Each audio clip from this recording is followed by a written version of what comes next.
हूं आपके साथ शुभेंदु सिंह। उत्तर प्रदेश में अगले साल चुनाव होने हैं और इसे लेकर यहां चुनावी सरगर्मियां अभी से तेज होने लगी हैं और सभी पार्टियां सरकार बनाने का दावा भी कर रही हैं। समाजवादी पार्टी के मुखिया अखिलेश यादव ने यह दावा किया है कि 2022 में समाजवादी पार्टी 400 से ज्यादा सीटें जीतेगी। बीजेपी कह रही है यूपी में फिर से 2017 दोहराएगी, तो बीएसपी पूर्ण बहुमत की सरकार बनाने का दम भर रही है। यहां आपको बताएं कि उत्तर प्रदेश में 403 विधानसभा सीटें हैं, लेकिन सभी पार्टियां पूर्ण बहुमत की सरकार बनाने का दावा कर रही हैं। किसके दावे में कितना दम है, जनता का मूड क्या कहता है और जनता सत्ता पर किसको बिठाएगी, 2022 का बादशाह कौन होगा, यह अपने आप में बड़ा सवाल बना हुआ है।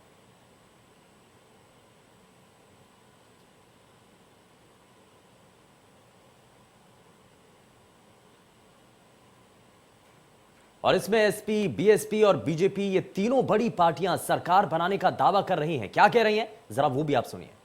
भारतीय जनता पार्टी ढूंढेगी कि उनके प्रत्याशी कहां हैं, इसीलिए समाजवादियों ने कहा है कि अब की बार 400 पार। लोगों ने कम सीट के लिए नारा लगाया, लेकिन इस बार समाजवादियों ने लगाया है और उसमें डॉक्टर चौहान, संजय सिंह चौहान जी, महान दल और दल भी मिलकर के हम लोगों का प्रयास होगा जनता को साथ लेकर के, क्योंकि जनता में इतनी नाराजगी है जिसकी आप कल्पना नहीं कर सकते। 22 में भी 2017 दोहराएंगे, 22 में भी 2017 दोहराएंगे, 22 में भी 2017 दोहराएंगे। बहन मायावती जी ने भी ये ऐलान कर दिया, हम दोबारा उसको दोहराने का काम कर रहे हैं कि हम लोग किसी भी पार्टी के साथ में किसी प्रकार का गठबंधन नहीं करने जा रहे हैं। उत्तर प्रदेश में बहुजन समाज पार्टी अपने दम पे चुनाव अकेले लड़ेगी और पूर्ण बहुमत की सरकार बनेगी। गठबंधन हम लोग जरूर करेंगे, लेकिन यहाँ की जनता के साथ करेंगे, किसी पार्टी के साथ नहीं करेंगे। और जिस तरह से आज इतना बड़ा सैलाब आपने देखा है, इसी तरह का हर जगह, हर जिले में, हर जगह आए हैं और इन्होंने आकर के हमारा समर्थन और हमारा उत्साह बढ़ाने का काम किया है। और अब की बार ये संकल्पित है सब लोग कि बहुजन समाज पार्टी की पूर्ण बहुमत की सरकार बना करके बहन मायावती जी को 5वीं बार उत्तर प्रदेश का मुख्यमंत्री बनाने का काम करें। वहीं अखिलेश के 400 पार वाले बयान के बाद अब सियासत भी तेज हो चुकी है। बीजेपी, एसपी, कांग्रेस और आम आदमी पार्टी ने आखिर इस पर क्या कहा, वो भी आप। संपन्न हुए पंचायत के चुनाव में 300-400 पंचायत सदस्य नहीं जो लोग जिता पाए, वो 300-400 विधायक जिताने की बात कर रहे हैं। थोड़ी सी राजनीतिक परिपक्वता की बात करनी चाहिए। भारतीय जनता पार्टी ने पिछली बार 300 से ज्यादा सीटें अपने सांगठनिक तंत्र के आधार पर और नरेंद्र मोदी जी ने जिस प्रकार का कार्य किया है उस उपलब्धियों के आधार पर जीत कर आई थी। और आज अगर हम दावा कर रहे हैं कि हम 300 से ज्यादा सीटें जीतेंगे, तो उसका कारण है कि केंद्र की नरेंद्र मोदी सरकार और उत्तर प्रदेश की योगी आदित्यनाथ सरकार की डबल इंजन सरकार ने जिस प्रकार की उपलब्धियां हासिल की हैं, हमें भरोसा है। इस पार्टी उत्तर प्रदेश के लोगों की सेवा करने के लिए 2022 में अपनी सरकार बनाएगी। वो लोग जो उत्तर प्रदेश में पीड़ित हैं, पिछड़े हैं, दलित हैं, उत्तर प्रदेश के नौजवान जब रोजगार मांगते हैं तो उत्तर प्रदेश की अहंकारी तानाशाह आदित्यनाथ सरकार उनको लाठियों से पिटवाने का काम करती है। हम उनकी सेवा करने के लिए आएंगे। वाले विधानसभा चुनाव 2022 में हमारी राष्ट्रीय अध्यक्षा आदरणीय बहन कुमारी मायावती जी के नेतृत्व में हम उत्तर प्रदेश में बहुमत की सरकार बनाने जा रहे हैं और अपने उसी नारे के साथ सर्वजन हिताय सर्वजन सुखाय के नारे से हम 2007 के तर्ज पे ही बहुमत की सरकार 2022 में बना रहे हैं। जहाँ तक अन्य दल की बात है, समाजवादी पार्टी, भारतीय जनता पार्टी जो दावा कर रही है, मैंने सुना कि माननीय अखिलेश यादव जी ने भी कहा कि 400 सीट वो पाने जा रहे हैं। ये एक मजाक नहीं तो और क्या है। मुझे तो इस बात का डर है कि कहीं वो 3 पे ना सिमट जाएं और बाकी अन्य दल 400 ले लें। लोकतंत्र है, सबको अपनी अपनी बात कहने का हक है और कहना चाहिए, लेकिन जहां तक उत्तर प्रदेश की जनता की बात है, उत्तर प्रदेश की जनता बदलाव चाहती है। उत्तर प्रदेश की जनता ने साइकिल को मौका देकर देख लिया, हाथी को मौका देकर देख लिया, कमल को मौका देकर देख लिया, लेकिन उत्तर प्रदेश के जो सरकारी स्कूल हैं, सरकारी अस्पताल हैं, चाहे किसानों के जो फसलों का दाम उनको नहीं मिल रहा है, चाहे बिजली की व्यवस्था है, हर मोर्चे पर सभी पूर्ववर्ती सरकारें कहीं ना कहीं विफल रही हैं। अगर आज पड़ोस के राज्य दिल्ली में बिजली फ्री में मिल सकती है तो उत्तर प्रदेश के लोगों को क्यों नहीं मिल सकती? आम आदमी पार्टी इस बार जनता से जुड़े हुए मुद्दों पर राजनीति करने के लिए उत्तर प्रदेश में आ रही है। तो ये पूरी तस्वीर आपने देख ली है और साथ ही साथ इन तस्वीरों को देख करके, बयानों को सुन करके आपको अंदाजा लग चुका होगा कि आखिर इस रेस के अंदर जब सभी राजनीतिक दल अपने आप को दिग्गज बता रहे हैं और इस रेस में जीतने का दावा कर रहे हैं, तो जीत तो किसी एक की हो नहीं है और ये जनता को तय करना है। और जनता अपने मन में इसको साफ कर चुकी है कि किसको अब आगे भी कुर्सी पर बिठाना है, सत्ता पर काबिज करना है। लेकिन उससे पहले सभी राजनीतिक दलों के आपने दावे सुने हैं। अखिलेश यादव हो, चाहे भारतीय जनता पार्टी की तरफ से अलग अलग दिग्गज नेता हों, चाहे बसपा की तरफ से नेता हों, या फिर कांग्रेस पार्टी के जो प्रवक्ता हैं, नेता हैं, बार बार ही कह रहे हैं कि हम बहुमत की सरकार बनाने जा रहे हैं। लेकिन हर किसी के दावे के अंदर कितनी सच्चाई है और 2022 के अंदर जब पूरी तरीके से ये पिक्चर साफ हो जाएगी, चुनाव होने हैं, तो ऐसे में सभी राजनीतिक दल अपनी पूरी ताकत झोंकने की तैयारी में हैं। और 22 में अखिलेश ने 400 सीट जीतने का दावा किया है। वहीं भारतीय जनता पार्टी 2022 के अंदर 17 को दोहराने की बात कर रही है।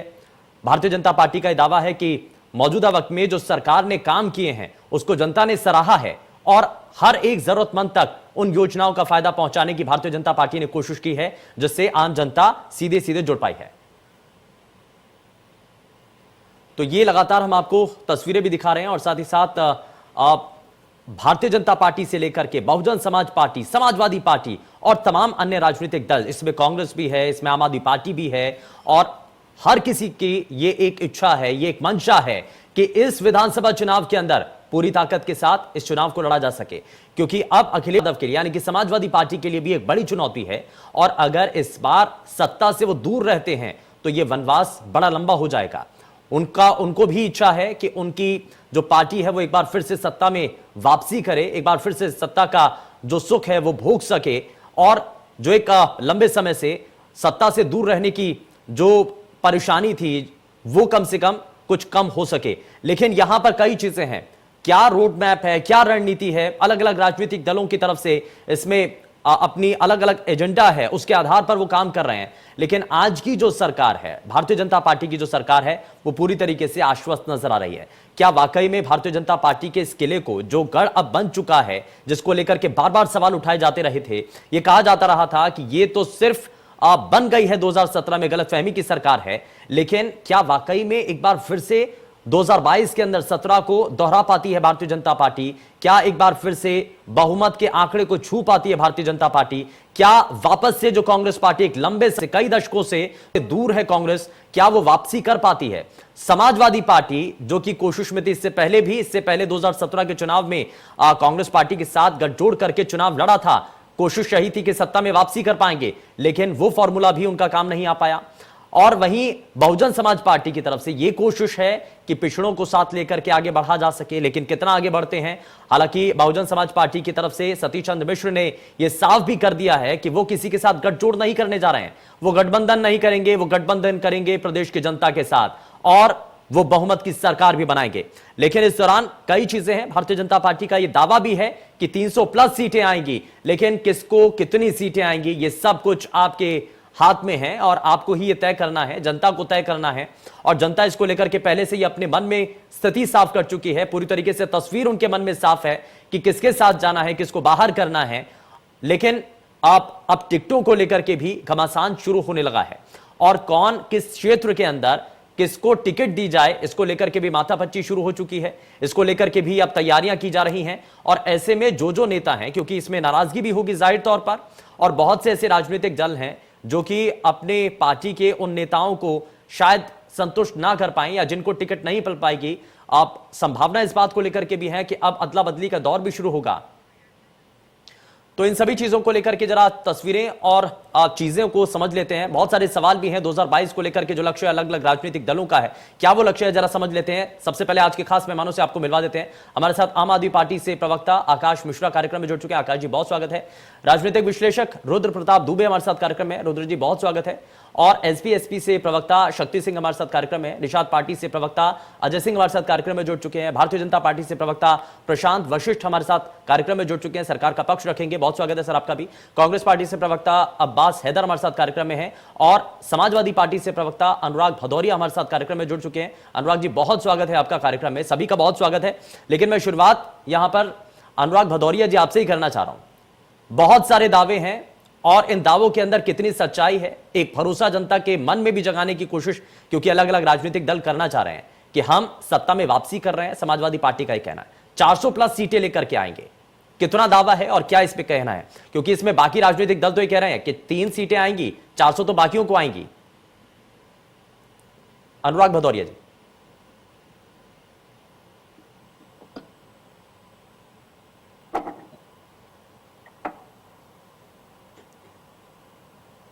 अनुराग जी मुझे सुन पा रहे हैं?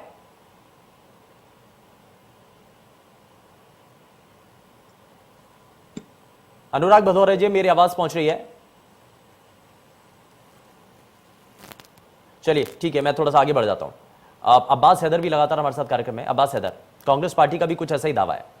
यह कहा जा रहा है कांग्रेस पार्टी के नेताओं की तरफ से कि हम वापसी करने जा रहे हैं। एक लंबा समय हो चुका है सत्ता से दूर रहते हुए, क्या तैयारी है? देखिए, 32 साल हो चुके। उत्तर प्रदेश की जनता ने बहुत सारी पार्टियों को देखा, नहीं देखा तो कांग्रेस पार्टी की सरकार को नहीं देखा। और जिस तरह से 32 साल में उत्तर प्रदेश पीछे गया है, आप देख लीजिए, आप तो महिलाओं के प्रति जो अपराध है उसमें उत्तर प्रदेश नंबर 1 है, दलितों के प्रति अपराध में उत्तर प्रदेश नंबर 1 है, आप अगर छोटे बच्चों के प्रति अपराध में देखें तो उत्तर प्रदेश नंबर है, हत्या में उत्तर प्रदेश नंबर है। और साथ ही इस भ्रष्टाचार है, 70 लाख नौकरियां उत्तर प्रदेश को देंगे। आज 2 करोड़ रोजगार युवा जो है बेरोजगार घूम रहा है, नौकरी मांग रहा है, नौकरी देने को इनके पास है नहीं। 5,42,000 सरकारी नौकरियां खाली बैठी, इन्होंने दिया नहीं है। सीएजी की हजारों करोड़ के भ्रष्टाचार के मामले उजागर हुए हैं सरकार के। तो कुल मिला के हर नहीं अब्बास हैदर, ठीक है, आपकी प्रदेश में तो सरकार नहीं है, लेकिन देश के कुछ राज्यों के अंदर तो आपकी सरकारें हैं। वहां से तो आप कुछ मैसेज दे सकते हैं ना कि हमने उस राज्य के अंदर ये सब कुछ कर दिया, तो आधार तो बना सकते हैं ना। तो ऐसा कोई बड़ा काम किया है?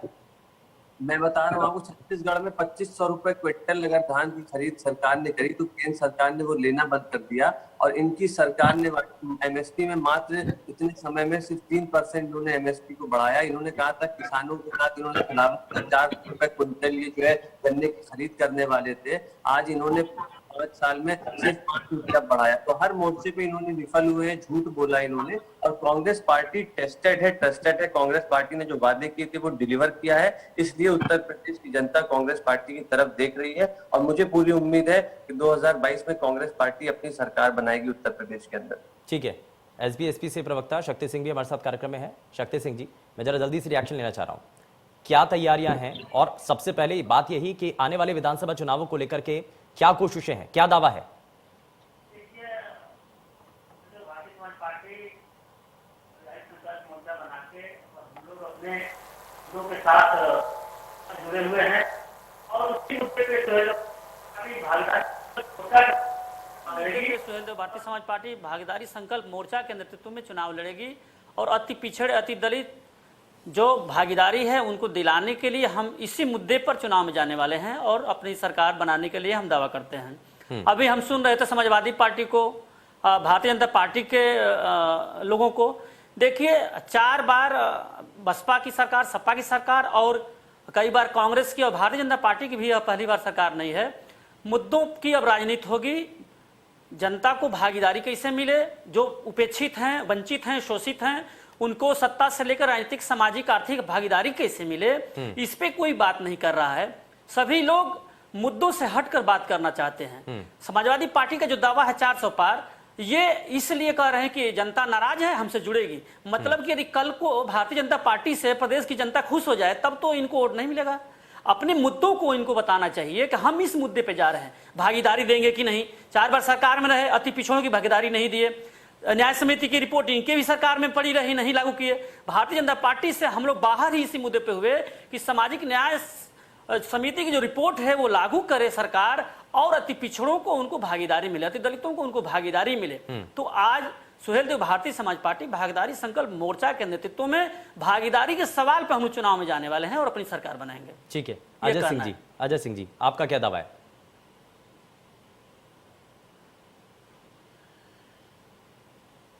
अजय सिंह जी, मुझे सुन पा रहे हैं? ठीक है, मैं आगे बढ़ता हूं। प्रशांत जी, मैं जरा जल्दी से आपसे रिएक्शन लेना चाह रहा हूं। अलग अलग राजनीतिक दल तो ये दावा कर रहे हैं, चाहे इसमें समाजवादी पार्टी हो, उनका ये कहना है कि 400 पार इस बार, लेकिन जब 400 पार उनके पार, तो आप और बाकी दल कहां जाएंगे फिर? देखिए 400 पार या 500 पार ये तो जनता तय करती है, जनता तय करेगी और करती रही है। 2014 के बाद से निरंतर जनता तय कर रही है कि किसको कितनी सीटें मिलेंगी। ये सभी लोग तोता चना बाजा घना वाली कहावत को सिद्ध कर रहे हैं। अभी मेरे कांग्रेस के मित्र अब्बास हैदर साहब बहुत बड़ी बड़ी बातें कर रहे थे। आजादी के बाद सर्वाधिक समय सत्ता भोगी कांग्रेस है, लेकिन केवल भाषावाद, क्षेत्रवाद, प्रांतवाद, जातिवाद व संप्रदायवाद को ही फैलाया और कोई काम नहीं किया। काम करने में सबसे पीछे रहे। एमएसपी के ऊपर अभी बात कर रहे थे, खरीफ के ऊपर, तो मैं इनको बता देना चाहता हूं उनकी जानकारी के लिए कि भारतीय राजनीति के इतिहास में कांग्रेस ने सबसे ज्यादा सत्ता भोगी है, लेकिन सर्वाधिक एमएसपी पर सर्वाधिक खरीद करने का रिकॉर्ड जो बनाया वो माननीय योगी जी मोदी जी की सरकार ने बनाया है। इनकी सरकार 65 साल में भी वो रिकॉर्ड नहीं बना सकती। आज एमएसपी पर सर्वाधिक खरीद करने वाली सरकार यदि कोई हुई तो वो माननीय मोदी जी की सरकार हुई है। और उत्तर प्रदेश में भी रिकॉर्ड अगर खरीद पर बनाया है तो माननीय योगी जी की सरकार ने बनाया है। 2012 से 17 में अखिलेश यादव जी की सरकार थी, तो उनका चुनावी वर्ष 16-17 में उन्होंने 7 लाख टन गेहूं की खरीद की थी। हमने 56 लाख टन गेहूं की खरीद की है चुनावी वर्ष में, 8 गुना। अपने आप में एक बड़ा रिकॉर्ड है। तो ये सब बातें कहने से देखिए जनता सब जान रही है और जनता उसके अनुसार इनको रिजल्ट भी दे रही है, लेकिन ये लोग समझना नहीं चाहते। अब इन्हें बात फिर 2022 में जनता समझा देगी, इसमें विषय रखने बात करने वाला कोई विषय ही नहीं है। ठीक है, सुरेश चंद्रा जी क्या कहना चाह रहे हैं?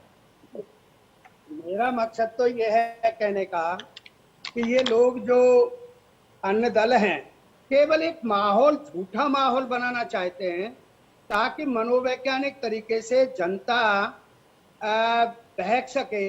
जबकि ये अभी बीजेपी के साथी बोल रहे थे, मैं इनसे जान लेना चाहता हूँ कि भाई कितने हॉस्पिटल बना दिए, कितनी यूनिवर्सिटी बना दी, कितने कॉलेज बना दिए, क्या हुआ सफाई, सुरक्षा, शिक्षा का? इनका कहना योगी साहब हो या मोदी साहब हो, इनका कहना आईएएस आईपीएस लॉबी नहीं मानती। माननीय बहन जी अनुशासन प्रशासन में अव्वल नंबर की रही और बहुजन समाज पार्टी का सीधा सीधा सिद्धांत है कि बीएसपी का ये पैगाम, स्वच्छ प्रशासन उम्दा काम, देश उन्नति का सही राज केवल बीएसपी के पास। इन तथ्यों लेकिन जनता को तो सर ये नारा पसंद नहीं आया ना। आप जिस नारे को आप दोहरा रहे हैं वो शायद जनता को नारा पसंद नहीं आया। हम जनता के बीच जाएंगे और वहां पर जनता को समझा भी रहे कि भाई ये लोग केवल हिंदू मुसलमान करके देश में अफरा तफरी का माहौल कर दिया। और एक बात, भले ही मैं कांग्रेस का वकील नहीं हूँ ना उसका पक्षधर हूँ, मैं बहुजन समाज पार्टी का कार्यकर्ता हूँ, समर्थक हूँ, पदाधिकारी हूँ।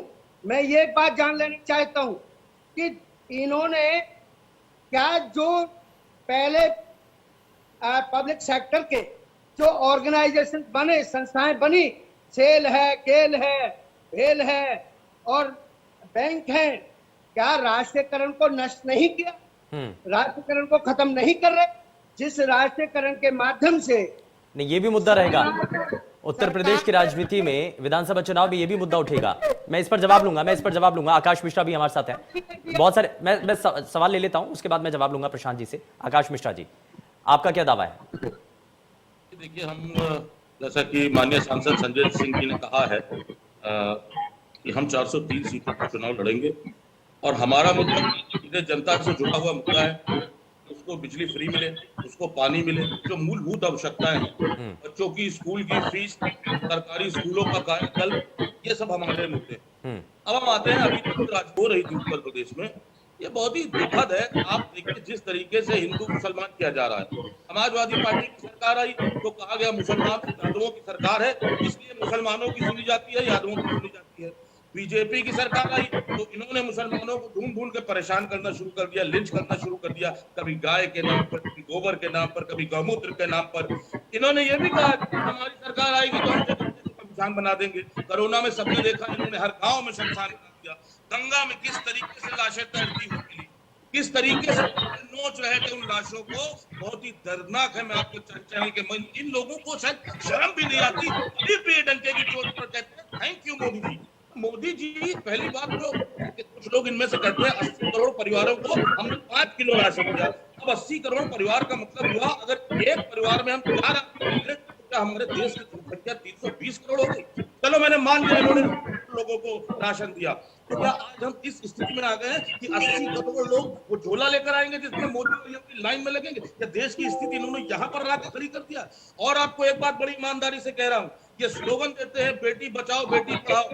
आज आप क्राइम रिपोर्ट का डेटा देखिए, आज बेटियों के साथ सबसे ज्यादा बलात्कार उत्तर प्रदेश में हो रहे हैं। बुलंदशहर में दलित की बेटी रात में 3 बजे जला दी जाती है, सिद्दीक कप्पन जैसा कवर करने जाता है तो गिरफ्तार किया जाता है। संजय सिंह जी जो उस परिवार की दुख और दुर्दशा में जाते हैं उनको परेशान किया जाता है। ये हो रहा है इनके राज्य में जो सुशासन की बात करते थे। और एक बात आपको और बता दूं, अभी तो एक बहुत बड़ा निकलेगा होर्डिंग घोटाला जो सूचना आयोग में किया गया है। आप देखिए किस तरीके से यहाँ से लेकर पूरे हिंदुस्तान भर में योगी जी, उत्तर प्रदेश में सरकार है, पूरा दिल्ली पार्टी इन्होंने होर्डिंग दे। अरे योगी जी ये आपके पेट का पैसा है कि आप अपनी जेब से पैसा लगा रहे हैं? ठीक है, जवाब ले लेते हैं, लेकिन ये तो हर राजनीतिक दल का है ना सर, जिसकी प्रदेश के अंदर जिस राजनीतिक दल की सरकार होती है, जिस पार्टी की सरकार होती है, वो होर्डिंग और पोस्टर तो लगाते ही हैं। इसको लेकर के तो सभी सवाल उठाते रहते हैं। ठीक है, प्रशांत जी जरा जवाब दीजिए। प्रशांत जी जरा जवाब दीजिए। आकाश मिश्रा का ये कहना है कि आम आदमी पार्टी अगर आएगी तो वो तो मुफ्त में बिजली, मुफ्त में पानी, मुफ्त की जो सियासत है वो यहाँ पर करना चाहते हैं। प्रशांत जी। आकाश जी भाषण नहीं डिबेट है, डिबेट को डिबेट की तरह से करना चाहिए। आपने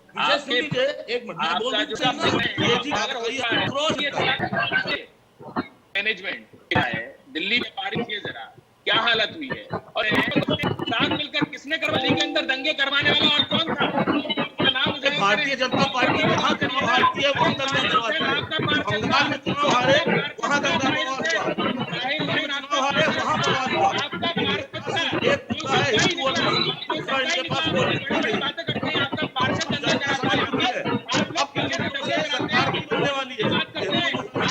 ठीक है आकाश मिश्रा जी, आकाश जी जरा सुनिए तो सही। ठीक है, मैंने आपको मौका दिया था आकाश जी।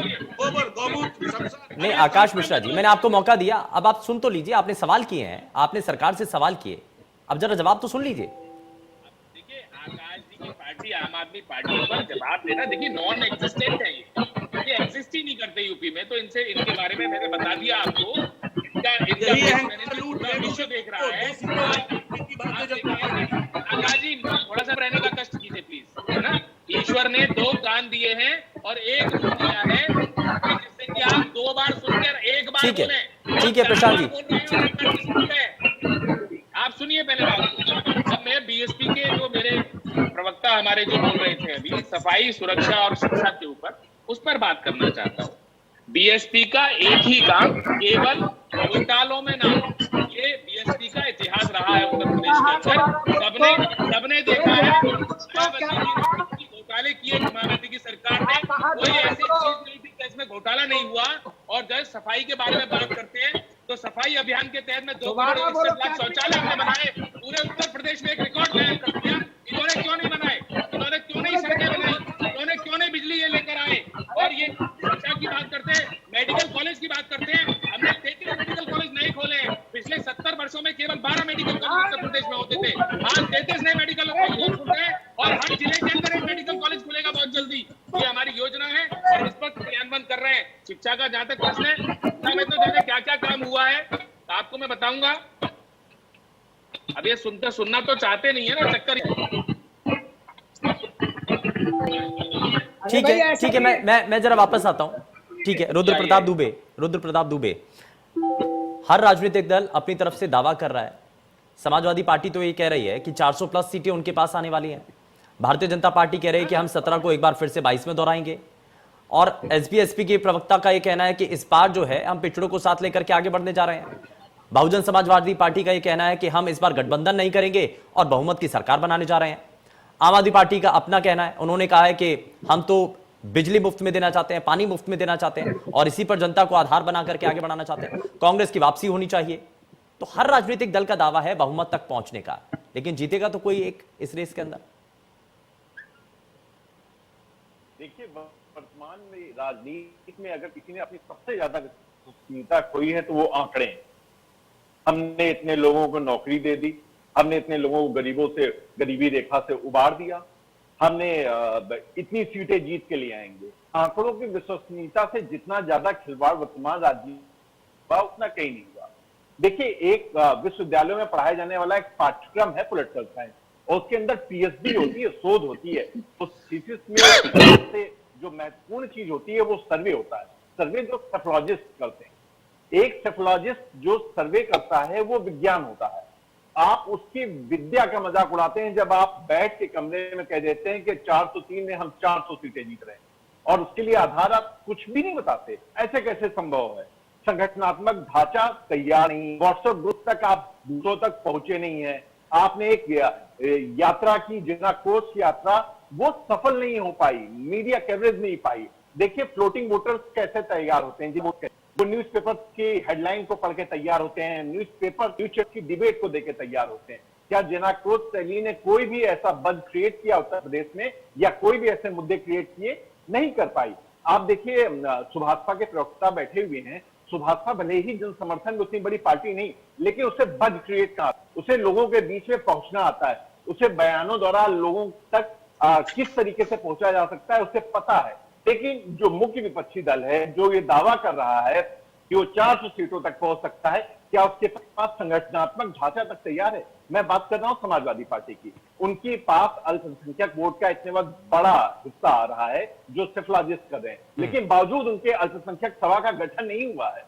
तो अगर पार्टियों की तैयारियां इस तरीके से रहेंगी और वो दावे करेंगे बड़े, तो विश्वास मानिए उससे राजनीति की गरिमा घटती है। आंकड़ों की बाजीगरी आपको हो सकता है कि उस दिन चर्चा में ले आए, लेकिन जो बकौल बड़े लोग इसको देखते हैं, जो राजनीतिक शास्त्री अध्ययन करते हैं, उनके लिए ये छोर का विषय है कि आप बैठ के कुछ भी कह दें कि आप 403 में 500 सीटें। इस तरह की गरिमा विहीन बातों से थोड़ा सा बचना चाहिए। एक रुद्र प्रताप जी, मैं जरा जल्दी से इस पर भी रिएक्शन लेना चाहता हूं कि पिछड़ों को लेकर के जो सियासत अक्सर होती रही है, क्या अब उस परिपाटी के अंदर बदलाव आने जा रहा है? क्योंकि बहुजन समाजवादी पार्टी पिछड़ों को साथ लेकर के आगे बढ़ने की जो पैरोकारी करती रही हैं, क्या अब उसके अंदर बदलाव है? क्योंकि इसीलिए सत्ता से दूर हो रहे हैं, क्या कारण है? नहीं, मुझे अभी नहीं दिख रहा। देखिए, उत्तर प्रदेश जाति के तौर पे बेहद जागृत राज्य है। अगर आपने यहाँ कितनी ही फिल्में कर डाली हो, और रवि किशन नाम से, लेकिन अगर आप उत्तर प्रदेश में चुनाव लड़ने आते हैं तो आपको बताना पड़ता है आपके रवि किशन के आगे शुक्ला लगा हुआ। ठीक यही कुमार विश्वास के साथ होता है। जाति मानने में जागृत राज्य है, तभी तो हिंदुत्व के सबसे बड़े पुरोधा कहे गए कल्याण सिंह जी अंतिम संस्कार के बाद लोध वोटर्स को टारगेट में नजर आने लगते हैं, ओबीसी और पिछड़े के नेता हो जाते हैं। तो हमें ऐसा लगता है, वर्तमान तौर पर अगर हम खड़े होकर देखें और ये भी देखें कि जिस जगह पे जैसे उम्मीदवार का सिलेक्शन होता है राजनीतिक दलों के द्वारा, तो अभी हम पा रहे हैं, अभी हम पिछड़ों की राजनीति से उत्तर प्रदेश को आजाद होता देख नहीं पा रहे हैं। जी ठीक है। सुरेश चंद्र जी, अब बसपा का जो हार्डकोर वोटर है, जो बसपा के साथ खड़ा रहता था, वो तो इधर उधर छिटक रहा है। नहीं, ऐसा नहीं है।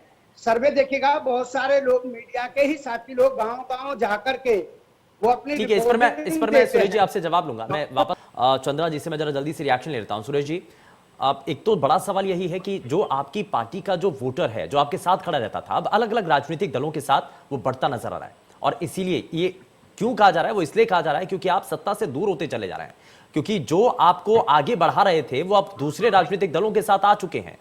ये समझना होगा। नहीं, ऐसे नहीं है। हम 50% की बात पहले करते थे, इसकी बात कर रहे हैं। आप जो जिक्र कर रहे हैं, ये रिपोर्ट मेरे हिसाब से सच्ची नहीं है और अच्छी भी नहीं है, क्योंकि हमारे साथ आज सभी बैकवर्ड भी है, अल्पसंख्यक के लोग भी हैं, SC ST के लोग भी हैं। तो 100% जो वोट बनता है उसमें से लगभग 42% वोट हमको मिलेगा। आंकड़े चुनाव में बता देंगे, और इन लोगों का झूठ ये सब सामने आ रहा है। नहीं तो ये बता दें नोटबंदी से नहीं है, पेट्रोल डीजल क्या महंगे हुए कि नहीं हुए, क्या जनता परेशान है कि नहीं है। चलिए ठीक है, मैं जरा प्रशांत जी को शामिल करता हूं। प्रशांत जी, आज एक बड़ा विषय कोरोना संक्रमण के बाद जो बना है वो रोजगार का विषय है। रोजगार को लेकर के एक बड़ा संकट देखने को मिलता है। बार बार विपक्षी खेमा, अलग अलग राजनीतिक दल इसको लेकर के सवाल उठाते हैं। महंगाई बहुत तेजी के साथ बढ़ रही है, ये एक दूसरा बड़ा विषय है। और इस सब के बीच विधानसभा चुनाव भी है। जनता को क्या जवाब देंगे? देखिए, रोजगार का जहां तक प्रश्न है, मैं ये नहीं कहता कि सर्वश्रेष्ठ स्थिति में हम लोग पहुंच गए हैं, लेकिन मैं ये जरूर कहूंगा कि हमें तुलनात्मक अध्ययन करने की आवश्यकता है। पिछली सरकार समाजवादी पार्टी की सरकार रही, 12 से 17 5 वर्ष में वो लगभग 2,05,000 रोजगार दे पाए। हम लोगों ने 4.5 लाख रोजगार तो सरकारी दिए हैं। इसके अलावा 3,20,000 रोजगार संविदा पर दिए हैं। 7,71,000 रोजगार है। कोई विषय अगर भाई साहब, अभी सुरेश जी 1 मिनट मैं आपको मेल कर दूंगा डिटेल, उसके बाद में बात कर लेंगे। अभी मेरे को बोल लेने दीजिए, फिर आपको मैं बताता हूँ, है ना। तो 7,71,000 रोजगार ये हो गए। इसके अलावा MSMEs को हमने खड़ा किया है, जिनके थ्रू मतलब 2,61,00,000 रोजगार प्राइवेट संस्थानों के थ्रू हमने दिए हैं। तो लगभग 2.5-3 करोड़ रोजगार, 2.25 करोड़ रोजगार हम लोगों ने दिए हैं। और देखिए, ये विषय डिबेट जीतने का नहीं है। ये लोग झूठ बोल के, नकार के डिबेट में हो सकता है जीत लें, लेकिन चुनाव नहीं जीत रहे हैं, क्योंकि सच्चाई जनता देख रही है। जनता तो विकास कार्यों को देख। अभी ये सुरेश जी मुझसे कह रहे थे कि शिक्षा पर क्या काम हुआ। शिक्षा पर क्या काम हुआ? हमने 3 नए राज्य विश्वविद्यालय बनाए हैं, 194 राजकीय महाविद्यालय बनाए हैं, 51 नए राजकीय महाविद्यालय बनाए हैं, 28 इंजीनियरिंग कॉलेज नए बनाए हैं, 25 पॉलिटेक्निक नए बनाए हैं, 79 ITI बनाए हैं। ठीक है, ठीक है। अगर इतना काम किया है, ठीक है, ठीक है सर। शक्ति सिंह को भी मैं जरा शामिल कर रहा हूँ। शक्ति सिंह जी, शक्ति सिंह कुछ कहना चाह रहे हैं, जल्दी से रिएक्शन, उसके बाद में आकाश जी आपके पास आता हूँ। शक्ति सिंह जी, मैं प्रशांत जी से ये जानना चाहता हूँ।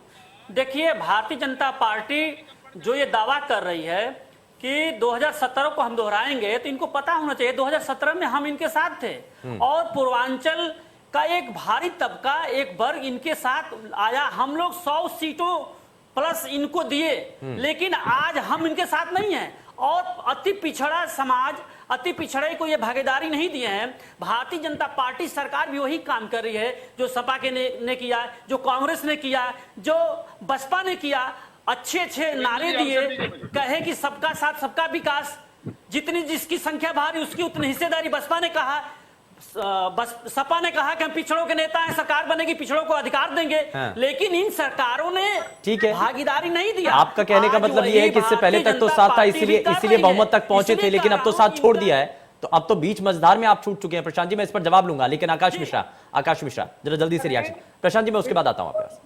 देखिए, बड़ी जिम्मेदारी से एक बात मैं ये कहना चाह रहा था कि पिछला चुनाव जब भारतीय जनता पार्टी जीती, तो आप सबने देखा कि वो केशव मौर्य जी के चेहरे पे चुनाव लड़ा गया था। तो रेबैन का चश्मा पहन के हेलीकॉप्टर से योगी जी आए और वो कुर्सी पर बैठ गए। उसके बाद जब केशव मौर्य जी ने उनके बगल के कमरे में अपनी नेम प्लेट लगाई, तो वो नेम प्लेट तक उखाड़ दी गई। तो पिछड़ों में वैसे भी रोष है। और एक बात और बता दूं, कल का स्टेटमेंट भी केशव मौर्य जी का आया था। उन्होंने साफ साफ कहा है कि मुख्यमंत्री का चेहरा चुनाव के बाद विधायक दल के नेता डिसाइड करेंगे। मतलब वो आपस में ही योगी जी को अभी मुख्यमंत्री का चेहरा मानने को तैयार नहीं है। मोदी जी आए, अमित शाह जी आए, उन्होंने तारीफ जरूर करी योगी जी की, लेकिन एक बार भी नहीं कहा कि मुख्यमंत्री का चेहरा योगी जी होंगे। एक बात। दूसरी बात मैं ये कहना चाहता हूं, ये तो आंकड़ों की बाजीगरी है। अगर इन्होंने इतने लोगों को रोजगार दे दिया है, जिसकी अगेन होर्डिंग्स लगा दी गई और thank you Yogi ji, thank you Modi ji कर दिया गया, तो ये ऑनलाइन डेटा डाल देना, उसका एड्रेस डाल दे। कहाँ गाँव में ये रोजगार क्या पाकिस्तान में दे दिया, एशिया में दे दिया, इंडिया में कोई रोजगार नहीं, क्या रोजगार दिया है सबको। और बड़ी महत्वपूर्ण बात मैं कहना चाहता हूँ, कोरोना काल के समय जब आदमी परेशान था, कई लोगों की सैलरी कट डाउन हो गई, कई लोगों की जॉब चली गई, तो क्या बिजली के बिल, जो दुकानें बंद थी उनका भी बिजली का बिल लेना जरूरी था? जब बंद है दुकानें, स्कूल के बिल, बच्चे खाने को नहीं था घर में, तो स्कूल की फीस का माफी नहीं करनी चाहिए थी। लेकिन माननीय शिक्षा मंत्री जी शिक्षा माफियाओं से मिलकर इन लोगों ने कोई भी डिसीजन ऐसा नहीं दिया जो पेरेंट्स को राहत पहुंचा सके। ठीक है, ठीक है, देख रही थी। और अब जनता प्रशांत जी, उसके बाद में अब्बास हैदर आपके पास आता है। प्रशांत जी, नहीं, पहले मुझे विषय सारे प्रश्न हैं तो उनके आंसर देने पड़ेंगे। इन्होंने कहा, अभी जो SPST के अपने प्रवक्ता थे शक्ति जी, वो कह रहे थे पूर्वांचल में बहुत बड़ा भारी तबका इनकी वजह से हमारे साथ था, जो इनके हटने से हट गया है। तो देखिए, इनके इस झूठ को मैं यही पकड़ लेता हूं। 2019 में ये अलग चुनाव लड़े थे जनरल इलेक्शंस में, है ना। पूर्वी उत्तर प्रदेश के 15 जिले हैं जहां पे राजभर समाज का विशेष प्रभाव है। उन 15 जिलों में इन्होंने सब पर सीट चुनाव लड़ा और इनकी कोई सीट वहां नहीं आई। जनता ने बता दिया, राजभर समाज ने बता दिया कि ओम प्रकाश राजभर जहां चाहे रहे, राजभर समाज भारतीय जनता पार्टी के साथ खड़ा हो। एक दूसरा विषय है कि पिछला ये चुनाव ये कहानी लेकर आए अभी भाई साहब आकाश जी कि वो बारात में नंबर नेम प्लेट लगी थी वो फाड़ दी गई, पता नहीं कहां से स्टोरीज बनाते हैं विधायक। देखिए कॉन्स्टिट्यूशन के हिसाब से देश चलता है और कॉन्स्टिट्यूशन आपको जानकारी नहीं है, लेकिन जो एंकर बैठे हैं उनको जानकारी जरूर होगी। मैं बीच में नहीं बोलता हूँ, बीच में मत बोलिए। ये जो है कॉन्स्टिट्यूशन के हिसाब से ये कॉन्स्टिट्यूशनल प्रोसीजर्स हैं कि विधायक दल चुनता है मुख्यमंत्री को। हमारी सहमति उनके लिए है वो एक अलग विषय है, लेकिन विधायक दल ही चुनेगा ना मुख्यमंत्री को, तो ये प्रोसीजर है, तो उन्होंने प्रोसीजर बताया। दूसरा विषय ये है कि रोजगार कहाँ दिए, कौन से देश में दे दिए, तो मैं इनको बताता हूँ। देखिए आकाश जी, आप अभी मैं डिबेट पर बोल रहा हूँ, या तो आप राजनीति छोड़ दीजिएगा या मैं छोड़ देता हूँ, ठीक है, दोनों में से एक छोड़ देगा। मैं आपको फिगर बता रहा हूं, अगर ये फिगर गलत हो तो यूपी पुलिस भर्ती एवं प्रोन्नति बोर्ड में लखनऊ में आप बीच में मत बोलिए भैया, बीच में मत बोलिए। आकाश जी सुन तो लीजिए, आंकड़ा सुन लीजिए, उसके बाद आप काउंटर कीजिएगा। अरे बीच में मत बोलिए आकाश जी, मुझे पता है आपके पास कोई तथ्य नहीं है, आपने दिल्ली का बुरा आप ये झूठे तथ्य क्यों बोल रहे हैं? अरे चुप रहिए, सच नहीं आकाश जी, आप चैलेंज कीजिएगा ना, आप सुन लीजिए फिर चैलेंज कीजिएगा। चुप रहिए आप बीच में क्या बोलते हैं, आपको मैंने नहीं आप डिबेट में अपने टर्न पर बोलिए, अपने टर्न पर, ठीक है, आपका टर्न आएगा जब बोलिएगा। यूपी पुलिस भर्ती एवं प्रोन्नति बोर्ड में 1,43,445 रोजगार हमने दिए हैं, कोई भी चेक कर सकता है। बेसिक शिक्षा विभाग में 1,25,987 रोजगार हमने दिए हैं। राज्य लोक सेवा आयोग में 32,685 रोजगार हमने दिए हैं। यूपी अध्ययन आयोग में 18,584 रोजगार हमने दिए हैं। यूपी माध्यमिक शिक्षा सेवा चयन बोर्ड में प्रयागराज में हमने दिए हैं 15,004 रोजगार। ठीक है। यूपी पावर कॉर्पोरेशन विद्युत सेवा आयोग लखनऊ में 6,507 और अन्य 1,08,039 रोजगार दिए हैं। कुल 4,50,251 रोजगार होते हैं जो सरकारी रोजगार है। इसके अलावा हमने ठीक है, ये आपने रोजगार दिए हैं, इतने रोजगार दिए हैं, लेकिन अब्बास आकाश मिश्रा जी मैं आपसे भी जवाब लूंगा, लेकिन अब्बास हैदर ये आंकड़े पेश कर दिए गए। अगर कोई शंका है, कोई सवाल है तो आप इन आंकड़ों को लेकर के सवाल भी कर सकते हैं। बिल्कुल बिल्कुल, मैं बता रहा हूँ। पहले प्रशांत जी ने पहले 2-3 बातें की, उस पर आता हूँ, फिर इनकी इधर वाले आंकड़ों पर आता हूँ। इन्होंने बोला कि एमएसपी पे सबसे ज्यादा इनकी सरकार ने खरीद की। मैं इनको बताना चाहता हूँ कि 1200 लाख टन से ज्यादा चावल का हमारे देश में उत्पादन हुआ। सरकार ने कितना खरीदा? करीब 483 टन। अरे आपकी सरकार की तुलना से बताइए भाई साहब, सरकार की तुलना से परसेंटेज बताइए। नहीं बोला था, आपकी बताइए ना। नहीं हैदर साहब, आपकी सरकार की तुलना से मुझे आप अपनी सरकार से तुलना में परसेंटेज बताइए। ठीक है, आप परसेंटेज नहीं बताइए। आप 2% खरीदते थे तो हमने 10% खरीदा है, आपसे दुगना खरीदा है। ठीक है प्रशांत जी, ठीक है प्रशांत जी।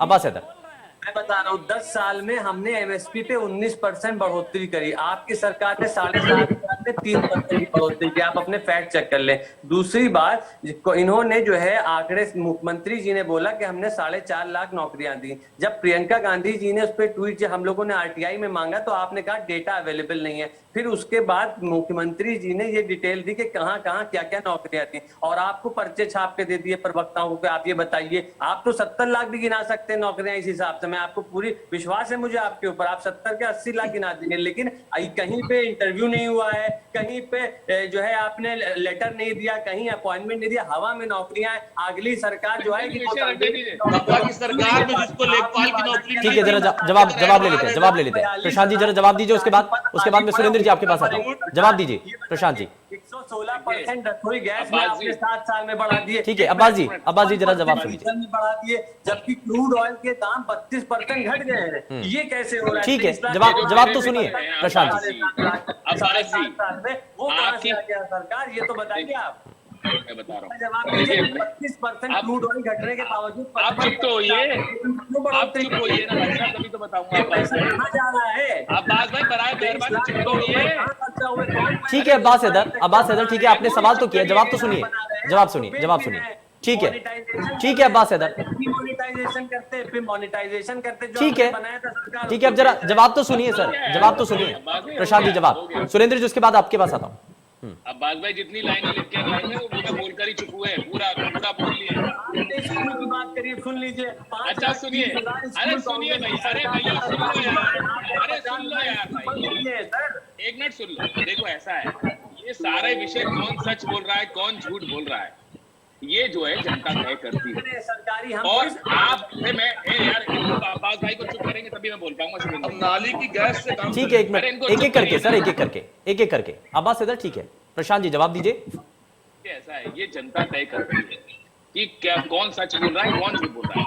2014 में 2017 हम जीते, 2019 हम जीते, और सारे जितने चुनाव जो भी हो रहे हैं हम जीते हैं। कांग्रेस का पूरी तरह सफाया हर जगह होता जा रहा है।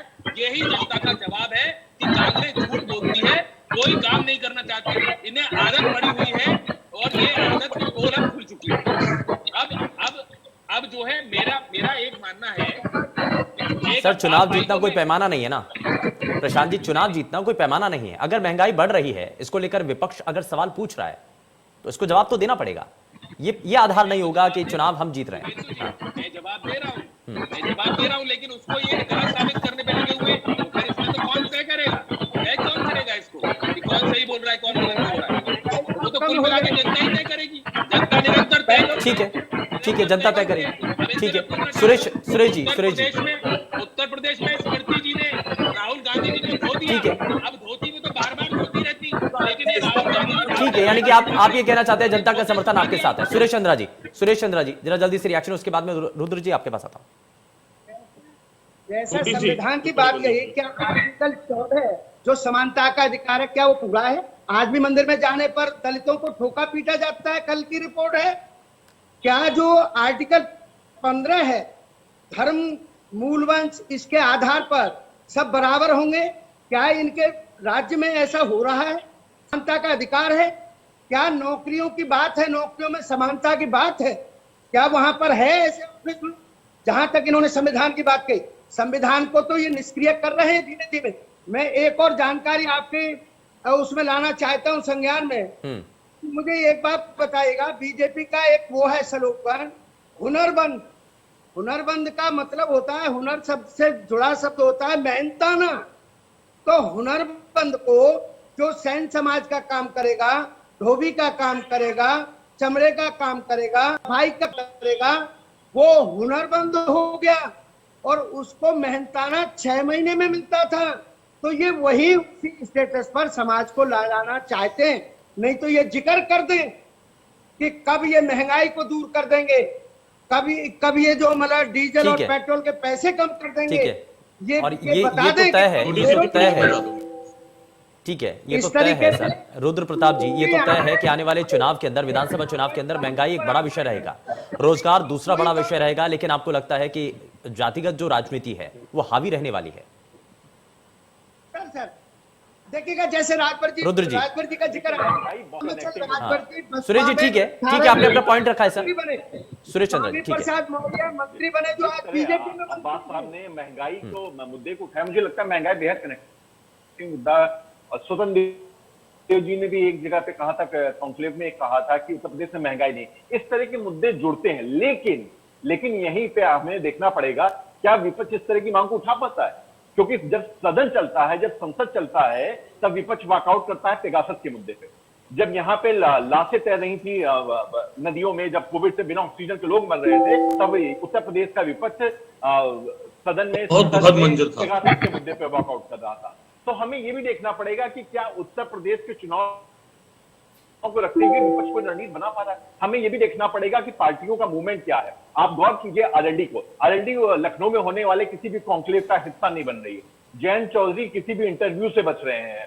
सपा के सहयोगी दलों ने जनाक्रोश रैली निकाली, लेकिन उन 3 दलों में से सिर्फ 2 ने निकाली, आरएलडी उसमें शामिल नहीं हुई। तो हमें यह भी मूवमेंट देखना पड़ेगा कि जो गठबंधन प्रचारित तौर पर प्रचलित तौर पर है, क्या वो सही में वास्तव में चुनाव में जा रहे हैं कि नहीं जा रहे हैं। हमें यह भी देखना पड़ेगा कि जो जाति और धन की बात, जो किसान के मुद्दे की बात हो रही है, क्या किसान बन के वोट देता है? कि किसान भी धर्म और जात पे आधारित देखता है। तो अभी ये जो मुद्दे दिख रहे हैं, हमें जब इनके गौड़ में जाएंगे और उनको रीड करेंगे तब ज्यादा बेहतर सिचुएशन समझ में आएगी। एक जैसे मैं आपको सवाल बताऊं, एक सवाल है कि क्या ब्राह्मण भाजपा से नाराज है। अगर आप इस सवाल को लेके जाएंगे तो आप पाएंगे ज्यादातर परसेंटेज ब्राह्मण भाजपा से नाराज है। लेकिन इसी के साथ एक कनेक्टिंग सवाल और जोड़ दीजिए कि क्या ब्राह्मण भाजपा से अलग जा रहा है, तब आपको सवाल का जवाब दूसरा मिल जाएगा। तो इसीलिए मैं कह रहा हूं ये एक विधा है सेफोलॉजिस्ट, इसको आप घर में बैठ के 403 में 400 सीटें जीत जाएंगे कह के कमजोर या हल्का करने की कोशिश मत कीजिए प्लीज। हाँ, लेकिन इसमें दोनों ही जवाब आ चुके हैं। लेकिन शक्ति सिंह जी इसमें आकाश मिश्रा मैं एक मिनट जरा मैं एक छोटी सी बात कहना खत्म करूँ। हाँ ठीक है। ये अभी हमारे मित्र ने एक बात पहले कही थी कि आंकड़ों को राजी कर और ये प्रचार पार्टी है। दूसरी बात मैं ये कहूँगा, ये वो लोग हैं जो गुरु नानक जी, संत रविदास जी और कबीरदास जी को एक जगह बैठ के मीटिंग करवा देते हैं, तो अलग स्थिति में पैदा हुए। ये नाली की गैस से चाय बनाने वाले लोग हैं, वो कहते हैं कि बादलों में रडार हेलीकॉप्टर आवाज नहीं पकड़ पाता। तो अब ऐसे लोगों का ये अगर डाल देते हैं ऑनलाइन एड्रेस के साथ, तो इन सबको पता है पिछले 45 सालों में, और ये महामारी के पहले के बेरोजगारी इस देश में सबसे ज्यादा हो चुकी थी। नोटबंदी ने एक आम आदमी को जीएसटी को जिस तरीके से किया गया वो गजब था। लेकिन ये थाली भी बजवा देते हैं, रात के पटाखे भी चलवा देंगे और हर काम ये आधी रात चोरी से करना चाहते हैं, इसको ये जश्न की तरह मनाते हैं। इन्होंने तो आपदा में अवसर इसमें ठीक है में आदमी कहां से अवसर, ठीक है, परेशान है, उसको दवा नहीं मिल रही, उसको बेड नहीं मिल रही, तो ये घोटाले करने लगे थे। मैं इस पर जरा जवाब ले लेता हूं, लेकिन उससे पहले शक्ति सिंह जी का भी एक सवाल ले लेता हूं। शक्ति सिंह जी मेरा सवाल आपसे ये है कि ब्राह्मणों को लेकर के ये सवाल उठ रहा है कि क्या भारतीय जनता पार्टी से खफा है या क्या वो साथ आएंगे। लेकिन मेरा सवाल तो ये है कि क्या जो पिछड़ा वर्ग है, क्या असल मायने में जितने भी पैरोकारी करने वाले राजनीतिक दल हैं, क्या उनसे खफा हो चुका है? शक्ति सिंह, देखिए अभी तक जितने दल सत्ता में आए हैं उनका आप रिजल्ट देखिए, परिणाम देखिए, कार्यशैली देखिए, तो इन्होंने पिछड़ों को अधिकार नहीं दिया है, केवल अपने जाति के लोगों को अधिकार दिया है। अब मैं तो कहना चाहता हूं कि जो जातिगत राजनीति में प्रश्न उठाने वाले लोग हैं कि ये तो संवैधानिक मजबूरी है या व्यवस्था है। जब दलितों अनुसूचित जाति की अनुसूची बनती है, पिछड़ों की अनुसूची बनती है, तो पूरी जाति को लेते हैं। जब व्यवस्था बन रही थी देश में स्वतंत्रता के बाद, तो उसी समय सामाजिक आर्थिक आधार होना चाहिए था। अब तो चाहे मजबूरी कहिए चाहे वैधानिक कहिए, नहीं तो तहसीलों पे ये ठप्पा मार के दिया जाता है कि आप क्षत्रिय हो, ब्राह्मण हो, चमार हो, राजभर हो, आप यादव हो, आप कुर्मी हो, कुहार हो, ये बंद हो जाए तो फिर जातिगत राजनीति बंद हो जाएगी। ठीक है प्रशांत जी, तो हमें ये सोचना पड़ेगा कि व्यवस्था चलाने वाले लोग क्या चाहते हैं। क्या आपको नजर आता है कि वाकई में जो सवाल रुद्र जी ने उठाया कि ब्राह्मण तबका भारतीय जनता पार्टी से खफा है, बाद में वो बात अलग है कि वो साथ देगा कि नहीं देगा, लेकिन खफा है और आने वाले विधानसभा चुनाव में इसको लेकर के नुकसान हो सकता है, क्या इस बारे में भी विचार है? नहीं, रुद्र जी का सवाल जो विषय उठाया ना, एक तो वो सवाल नहीं था, वो उत्तर था। सभी जितने भी लोग बात कर रहे हैं, जो भी ये विषय रख रहे हैं, इसका उत्तर था वो। उन्होंने ये नहीं कहा कि ब्राह्मण साथ है कि नहीं है, उन्होंने एक उदाहरण दिया कि ब्राह्मण साथ है। मैंने इसलिए कहा मैं सुन लीजिए गोविंद जी, सुन लीजिए। उन्होंने उसका उत्तर दिया कि इसका उत्तर ये है कि आप जाकर पूछें क्या ब्राह्मण। चलिए ठीक है सर, ठीक है, माफी के साथ रुकना चाहूंगा। बहुत शुक्रिया सभी खास मेहमानों का कार्यक्रम में शामिल होने के लिए। लेकिन आने वाले विधानसभा चुनावों को लेकर हर राजनीतिक दल की तरफ से अपनी ताकत झोंकी जा रही है, लेकिन सत्ता की सीढ़ी पर आगे कौन निकलता है देखने वाली चीज है। फिलहाल के लिए बस उतना ही। नमस्कार।